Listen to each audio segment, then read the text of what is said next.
Hello ചെമ്പനീർ പൂവ് പുത്തൻ promo വിശേഷങ്ങളിലേക്ക് എല്ലാ കുട്ടികാർക്കും സ്വാഗതം. അങ്ങനെ നമ്മുടെ പുതിയ പ്രമോല് അച്ഛമ്മയും നമ്മുടെ രവീന്ദ്രൻ അച്ഛനും കൂടെ ഒക്കെ ഇങ്ങനെ അവിടെ ഇരിക്കുമ്പോൾ നമ്മുടെ ശ്രുതിയും കൂടെ ജോലിയൊക്കെ കഴിഞ്ഞ് വരുവാട്ടോ. അപ്പൊ നമ്മുടെ അച്ഛമ്മ നമ്മുടെ ശ്രുതിയോട് പറയുന്നുണ്ട്, നിനക്കൊക്കെ വേണ്ടി എന്തോരം അവൾ വെച്ച് വിളമ്പി തന്നിട്ടുണ്ട്.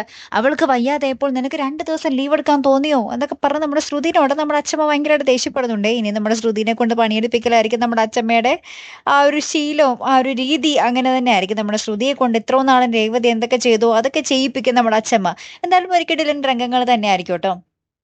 പിന്നീട് നമ്മുടെ സച്ചി നമ്മുടെ രേവതിയുടെ അടുത്ത് പറയുവാണേ, ഈ 2 ദിവസം നിന്നെ നോക്കാൻ ഞാനേ ഉണ്ടായിരുന്നുള്ളൂ, നിനക്ക് വെച്ച് വിളമ്പിത്തരാൻ ഞാനേ ഉണ്ടായിരുന്നുള്ളൂ എന്നൊക്കെ പറയുമ്പോൾ നമ്മുടെ രേവതി പറയുക, എനിക്കറിയാം എൻ്റെ സച്ചിയേട്ടൻ ഉണ്ടാവുമെന്ന്, ജീവിതകാലം മുഴുവനും സച്ചിയേട്ടൻ്റെ ഈ ഒരു കരുതലും സ്നേഹവും എനിക്ക് കിട്ടും എന്നെനിക്ക് നല്ല വിശ്വാസം ഉണ്ടെന്ന് പറയുമ്പോൾ സച്ചി പറയുവാട്ടോ, എനിക്ക് നീ മാത്രമേ ഉള്ളൂ രേവതി എന്നൊക്കെ ഇങ്ങനെ പറയുന്നൊരു കിടിലൻ നിമിഷങ്ങൾ തന്നെയാട്ടോ കൂട്ടുകാരെ. പിന്നീട് നമുക്ക് കാണുവാൻ സാധിച്ചതേ കാത്തിരുന്ന് തന്നെ കാണാം കേട്ടോ. അപ്പോൾ അടുത്തൊരു വീഡിയോ വരുന്നത് വരയ്ക്കും ഗുഡ് ബൈ.